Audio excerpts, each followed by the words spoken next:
ในการใช้งานฟังก์ชันอื่นนะครับสถานะอยู่ที่ปิดเครื่องให้คุณกดที่ตัว M หรือตัว S นะครับถ้ากดที่ฝั่งตัว M จะเป็นการเลื่อนหานะครับตัว M เนี่ยก็คือเป็น Memory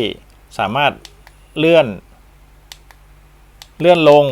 เพื่อที่จะดูค่าย้อนหลังได้นะครับกดเบอร์2เนี่ยครับดูการวัดค่าเบอร์2ค่าที่3ค่าที่4ค่าที่5ค่าที่6ค่าที่7ค่าที่8ค่าที่9ไปเรื่อยๆครับเขาบันทึกได้ตามที่เขาเขียนสเปคเนี่ยคือ99นะครับแล้วก็บันทึกได้2คนด้วยส่วนในการตั้งเวลานะครับให้คุณกดค้างที่ตัว S เลยระหว่างปิดเครื่องนะครับเขาจะขึ้นมาให้เลือกบุคคลก่อนนะครับตอนนี้เป็นบุคคลที่1นะเราก็กด S อีกครั้งจะเข้าสู่ปีนะครับกดเพิ่ม2023กด S อีกครั้งเดือน11แล้วก็วันที่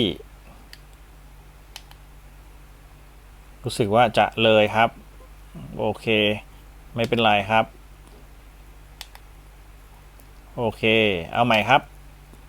กดค้างที่ตัว S นะครับกด S อีกครั้งกด S อีกครั้งเดือน11วันที่นะครับกด S อีกครั้งต้องกดบวกอย่างเดียววันที่6นะครับเวลากดบวกไปเรื่อยๆครับเวลาตอนนี้ก็4 ทุ่ม 25นะครับโอเคครบกรณีที่เราใช้2คนนะครับคุณสามารถสลับคนได้ก็กด S ค้างไว้พอขึ้นเป็นคนกระพริบก็กด M ครับแล้วค่อยกด S อีกครั้งหนึ่งครับจะเป็นการเข้าสู่โหมดตั้งเวลาโอเคกลับมาจะเป็นการเปิดคนที่2ครับคุณก็วัดแขนคนที่2ส่วนวันที่ตั้งเรียบร้อยแล้วทุกอย่างโอเคแล้วนะครับตัวนี้เป็นขั้นตอนการกด S จะเป็นการเลือกคนที่1คนที่2แล้วก็ตั้งเวลานะครับ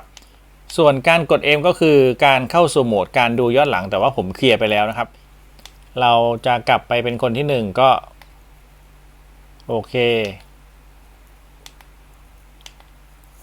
เรียบร้อยครับกลายเป็นคนที่1แล้วนะครับเท่านี้เองวิธีใช้งานก็ประมาณนี้ครับใช้งานไม่ยากราคาถูกค่อนข้างโอเคให้ค่าที่แม่นยำดีเทียบกับออมรอนแล้วค่อนข้างน่าเชื่อถือนะครับ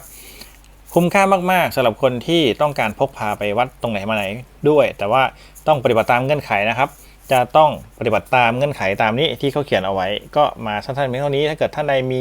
ข้อเสนอแนะหรือมีคำถามอยากให้ช่วยตอบตรงไหนก็คอมเมนต์เอาไว้ได้เลยเดี๋ยวจะทดสอบแล้วรีบตอบให้สำหรับคลิปนี้ขอบคุณที่รับชมครับสวัสดีครับ